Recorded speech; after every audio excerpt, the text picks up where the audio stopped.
The Blackwood estate stretched across 50 acres of Connecticut's most expensive real estate, a monument to old money and even older secrets.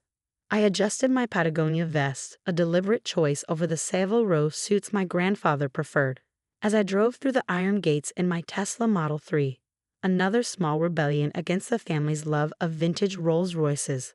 At 32, I and Marcus Blackwood IEI had spent the last 3 years meticulously building my case while working as a junior associate at Swiss United Bank, specifically assigned to my grandfather's private banking team. Not because of nepotism, he had no idea I worked there. I'd used my mother's maiden name, Parker, and a carefully crafted background that buried my connection to the Blackwood fortune. Master Marcus Edwards, the butler who'd known me since birth, greeted me at the door. His eyes held a warning. "Your grandfather is in quite a state today." "When isn't he?" I replied, but I squeezed the old man's shoulder gratefully. Edwards had been the one to first tell me about the hidden safes, the midnight meetings, the mysterious African visitors who never appeared in any official logs. The main hall of Blackwood Manor remained unchanged since my childhood.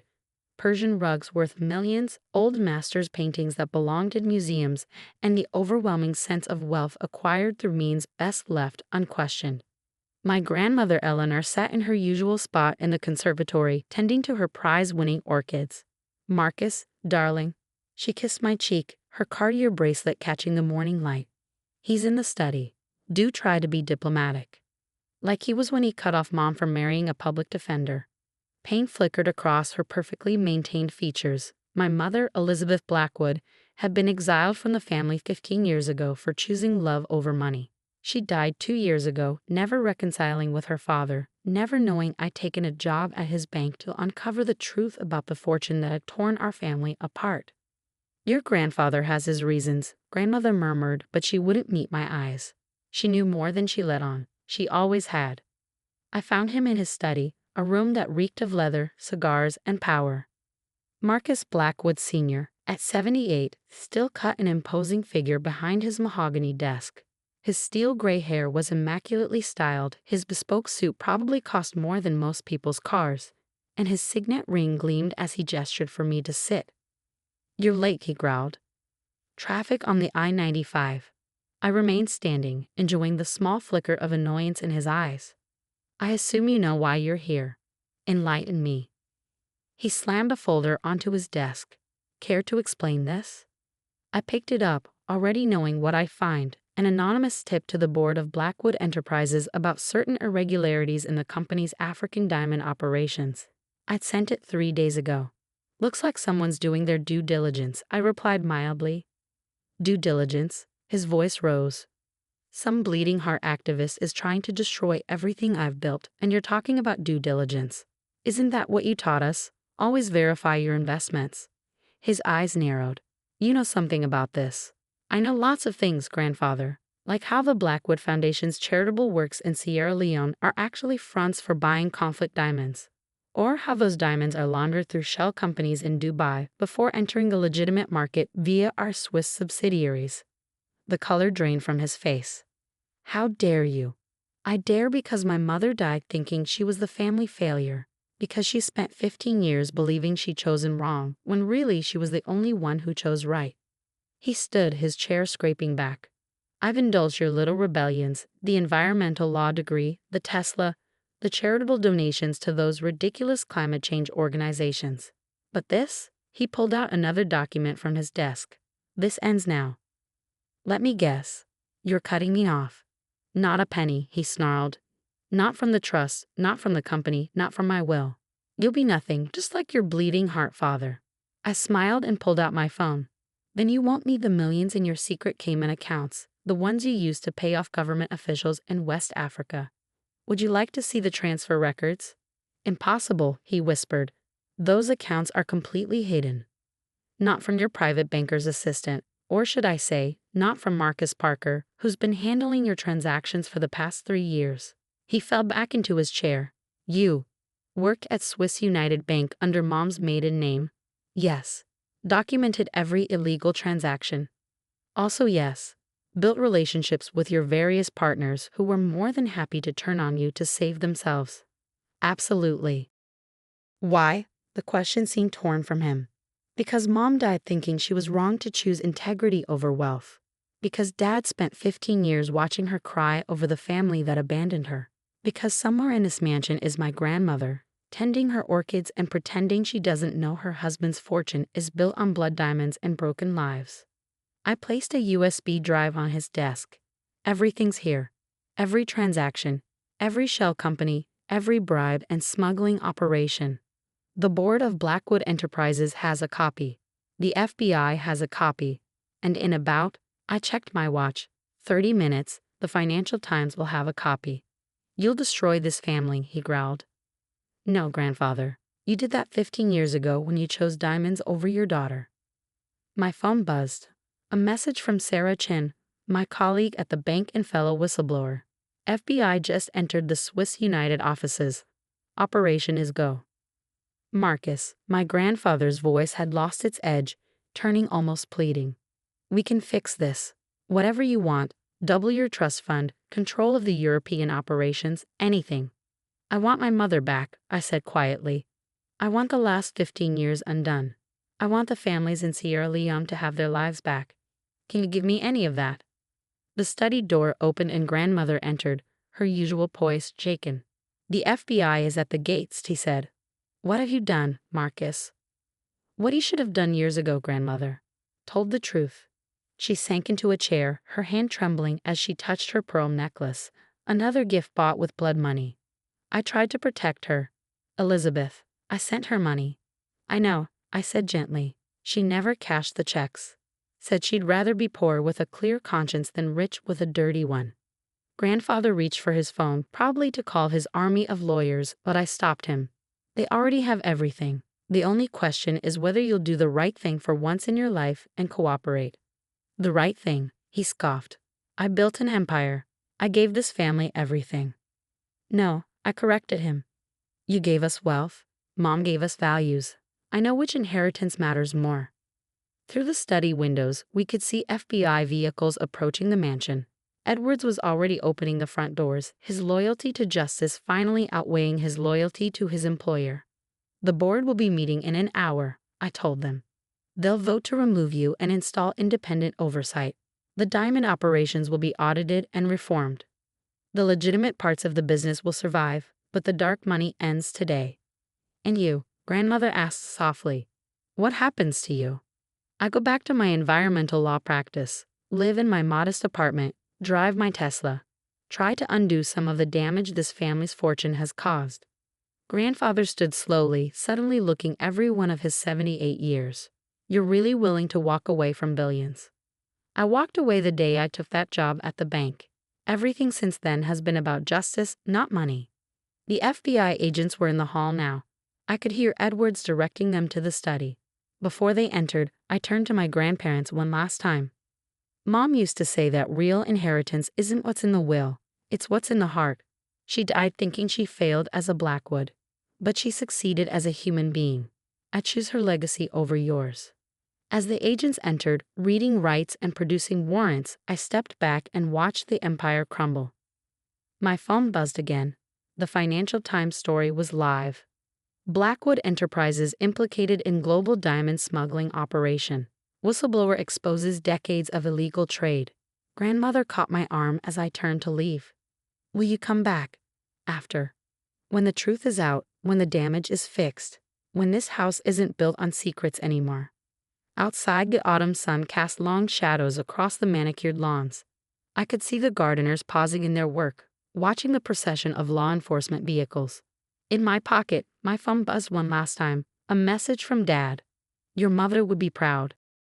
6 months after the fall of Blackwood Enterprises, I sat in my modest law office overlooking downtown Hartford, reviewing the latest settlement documents. The firm's legitimate operations had been separated from the illegal diamond trade, with most of the assets liquidated to create a victim compensation fund. Sarah Chen, my former colleague from Swiss United Bank, now worked as our fund administrator. She entered my office with her usual stack of files. The first payments to the Sierra Leone communities went out today, she announced, placing a report on my desk. And you should see this.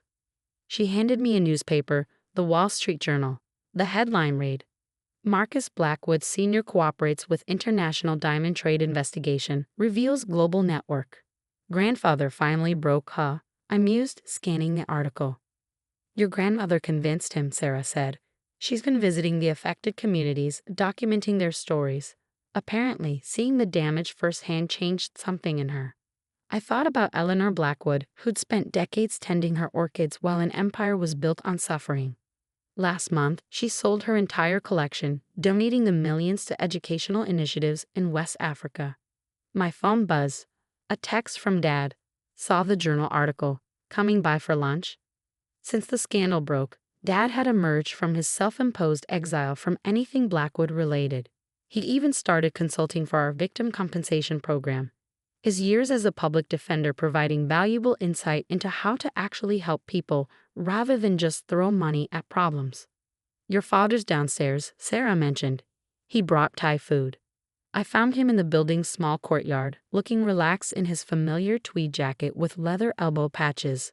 Mom used to tease him about being a walking stereotype of a public defender. Quite a morning, he said, passing me a container of pad thai. Your grandfather's testimony is making waves. Never thought I'd see the day, I admitted. How's grandmother holding up? Better than expected. She's selling the mansion, Says she can't live there anymore, knowing what paid for it. The mansion's sale would add another $50 million to the compensation fund. Grandmother had moved into a modest townhouse in Hartford, closer to the charitable foundation she now ran. Did you see the latest from the board? Dad asked.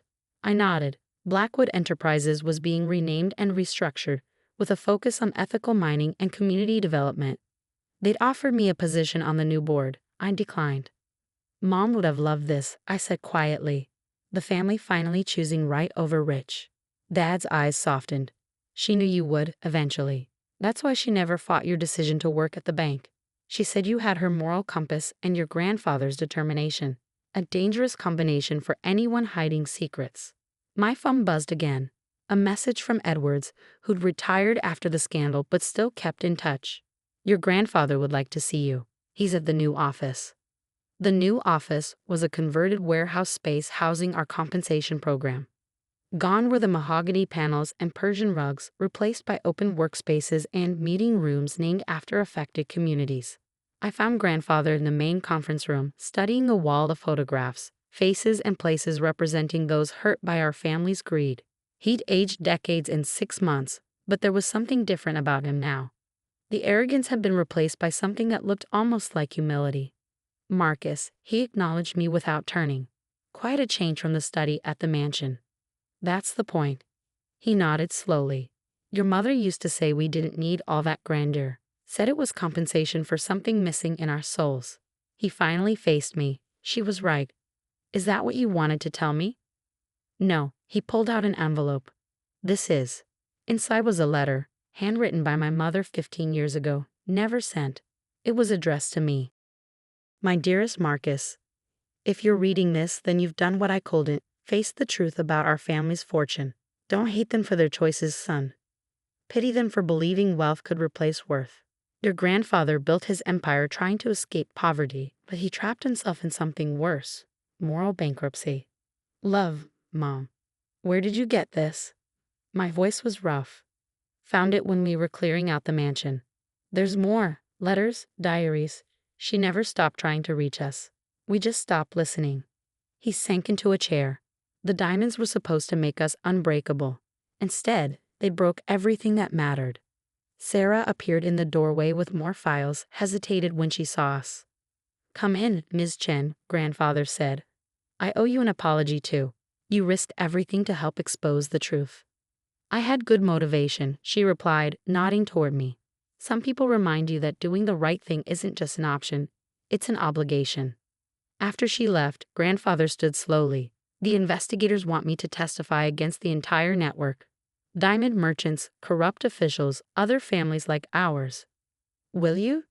Yes, he straightened his shoulders, a ghost of his old commanding posture. Your mother was right about wealth and worth. Maybe I can't fix what I broke, but I can stop others from breaking more. As he turned to leave, he paused. That offer to come back to the company, it stands.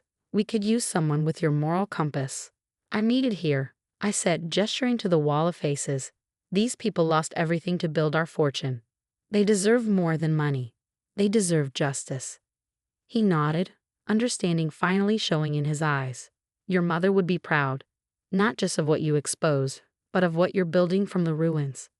That evening, I visited Mom's grave, bringing her favorite sunflowers. Dad had told me she chose them because they always face the light. We found the truth, Mom, I said softly, and maybe something more important, redemption. My phone lit up with another message from Grandmother. The orchid greenhouse will be a community center for refugee children. Elizabeth would have loved that. Yes, I thought she would have. Because sometimes the greatest inheritance isn't what we receive, but what we choose to give away. 1 year after the Blackwood scandal broke, I stood at the podium in the newly established Truth and Reconciliation Center, formerly my grandfather's orchid greenhouse. The room was filled with faces from two very different worlds. Victims' families from Sierra Leone sitting alongside former executives of Blackwood Enterprises. A year ago, I began this space was filled with rare flowers, each worth thousands. Today, it's filled with something far more valuable, hope. In the front row, Grandmother sat beside Amara Karoma, a community leader from Sierra Leone whose village had been devastated by our family's diamond operations. They'd become unlikely friends over the past year, working together to rebuild what our wealth had destroyed. Grandfather wasn't present. He was testifying in the Hague against international diamond smuggling networks. His cooperation had led to the arrest of 36 major players in the illegal trade. Dad said it was his way of gardening, pulling out weeds to let something better grow. The Blackwood Reconciliation Fund has so far helped rebuild 12 schools, established 3 medical clinics, and provided educational scholarships to over 200 children. I continued. But numbers don't tell the real story. The real story is in the connections we've made, the truths we've faced, and the changes we've embraced. Sarah Chen, now our Global Operations Director, stepped up to present the next phase of our work. We were expanding beyond just compensation, creating sustainable businesses owned and operated by the affected communities. The diamonds took away their future, she explained. We're not giving it back, we're giving them the tools to build their own. After the presentation, Grandmother approached me, Amara at her side. The two women couldn't have looked more different. Eleanor in her simple linen dress that had replaced her designer wardrobe. Amara in her vibrant traditional clothing. Yet they shared the same determined look.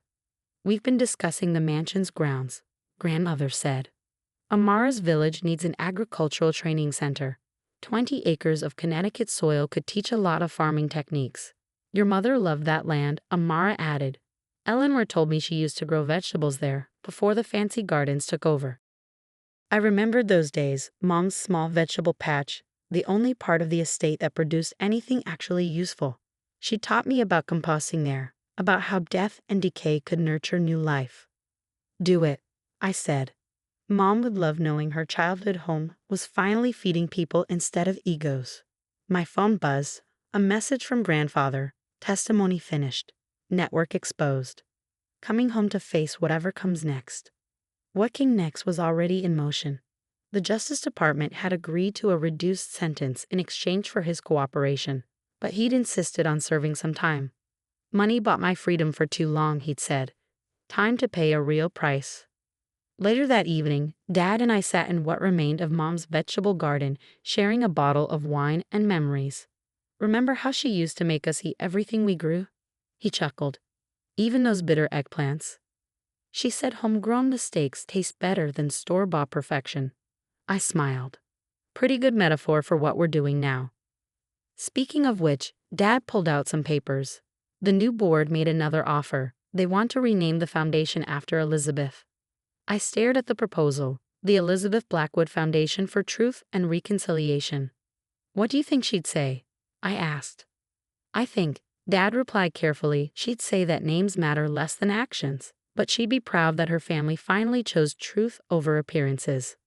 My phone lit up again, Sarah, sending photos from Sierra Leone. The first school we'd rebuilt was graduating its first class. Among the students was a girl named Elizabeth, daughter of a former mine worker. She'd won a scholarship to study environmental law. Full circle, Dad murmured, looking at the photos. Your mother always said education was the best way to prevent exploitation. Educated people ask questions, like why a diamond company needs so many secret bank accounts. I smiled. Exactly, he raised his glass. To asking questions. And facing answers, I added. The garden had grown wild in the years since the scandal. Volunteer tomatoes and stubborn herbs pushing through the manicured lawn. Kind of like the truth, I thought, get it the smallest crack, and it finds a way to grow. Grandmother joined us, carrying a familiar wooden box. Found this while packing. It's your mother's garden journal. Inside, pressed between pages of planting records and harvest notes, were photographs I'd never seen. Mom with dirty hands and a proud smile, showing off her first tomato harvest. A young me, maybe 5, eating peas straight from the pod. Dad building the compost bin that still stood in the corner. She wrote something here. Grandmother pointed to the last page. The day before we lost her. The entry was brief. Gardens teach us that nothing valuable comes easily and nothing true stays buried forever. The seeds of change just need time and courage to grow. She knew, I realized. She knew I was working at the bank, gathering evidence. Of course she knew, Dad said softly. You have her way of pursuing truth like it's water in the desert. As the sunset painted the overgrown garden in gold, I thought about inheritance, not the money or the mansions, but the real legacy. Mom had left us something far more valuable than diamonds, the courage to face truth, the strength to choose right, and the wisdom to know that real wealth grows from what you give, not what you keep. The Agricultural Center, I said suddenly. We should call it the Elizabeth Blackwood School of Sustainable Growth. Grandmother smiled, really smiled for the first time in months. Growing food instead of hiding secrets. Yes, she'd like that. My phone buzzed one final time that evening. Grandfather, sending a photo from his temporary quarters before surrendering to federal custody. He framed Mom's last garden journal entry and hung it on his wall. Sometimes I realized the biggest frauds hide the deepest truths, and the greatest fortunes aren't stored in secret accounts, but in the courage to face what those accounts hide. In Mom's garden, surrounded by the wild beauty of unchecked growth, we raise our glasses to her memory, to truth, and to the understanding that real inheritance isn't what we receive, but what we choose to become. 5 years after exposing the Blackwood diamond scandal, I stood on the transformed grounds of our former estate. Where manicured lawns once stretched, organic crops now grew in neat rows, tended by students from 3 continents. The Elizabeth Blackwood School of Sustainable Growth had become a symbol of transformation, both of land and legacy. Grandfather, recently released from his 3-year sentence, walked beside me through the teaching fields. Prison had stripped away his aristocratic bearing but given him something more valuable. Perspective. Your mother planted sunflowers here, he said, stopping at a particular plot. Said they were honest flowers, always facing the light. We're growing them again, I replied. The oil helps fund scholarships. A group of students passed by carrying irrigation equipment. Among them was Elizabeth, the Sierra Leone student named after my mother, now in her final year of environmental law studies. She waved, and I saw my grandfather's hands tremble slightly. She looks like her, he said quietly. Same determination. Same belief in justice, I added. Sarah Chen joined us, tablet in hand. The latest impact report is ready. We've expanded to 15 countries, rehabilitated 30 former mining sites, and graduated over 1,000 students from our agricultural and legal programs. Grandfather nodded, taking in the numbers that now measured redemption instead of profit. And the old networks? Dismantled, Sarah confirmed. Your testimony helped break up 3 major smuggling rings. The legitimate diamond trade is finally starting to live up to its conflict-free promises. My phone buzzed, a message from grandmother, sending photos from her latest community project in Sierra Leone. She spent most of her time there now, working alongside people she once unknowingly exploited. The former orchid enthusiast had found a new passion in desert gardening, teaching communities to grow food in reclaimed mining sites. Board meeting in an hour, Sarah reminded me. They're voting on the expansion to Southeast Asia. The Elizabeth Blackwood Foundation had grown beyond its origins in diamond trade reconciliation. We now worked wherever extractive wealth had damaged communities, helping them reclaim not just their land but their future. Dad arrived for the board meeting, still wearing his public defender's badge. He'd never left his practice, saying one Blackwood should stay on the front lines of justice. Before heading into the meeting, grandfather pulled me aside. "I got a letter," he said, "from a man I helped put in prison. Another diamond merchant. He asked how I sleep at night, betraying the industry. And I told him I sleep better than I did on silk sheets bought with blood money." He looked around at the flourishing school grounds. "Your mother once said true wealth grows. She meant this, didn't she? Not money growing, but justice, understanding, hope." The board meeting was brief but significant. We voted unanimously to expand our work, using the last of the converted Blackwood fortune to seed similar reconciliation projects globally. Grandfather, now serving as our ethics advisor, presented a framework to ensure we never stray from our mission. As the sun set over the teaching fields, we gathered in Mom's old vegetable garden, now the heart of our agricultural program. Dad brought out a bottle of wine, and Grandmother joined us via video call from Sierra Leone. "Fifth anniversary," Dad said, pouring glasses. "What should we toast to?" "To Elizabeth," Grandmother offered from the screen, "who taught us that true inheritance is measured in truth, not trust funds." "To redemption," Grandfather added, "and the courage to face our wrongs." "To growth," Sarah contributed, "in all its forms." I looked around at my transformed family, Dad in his worn tweed, Grandfather in his simple clothes, Grandmother's sun-weathered face on the screen, Sarah with her endless dedication to our mission. In the distance, students from around the world learned to grow food where we once grew secrets. "To Mom," I said finally, who planted the seeds of change in the richest soil she could find. "Our conscience." Later, walking through the twilight gardens, I found Elizabeth, our student, not my mother, teaching younger students about crop rotation.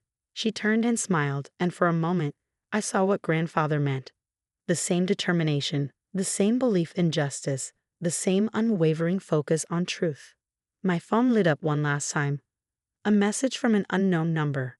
"Thank you for exposing the truth. My village can finally heal." A former miner.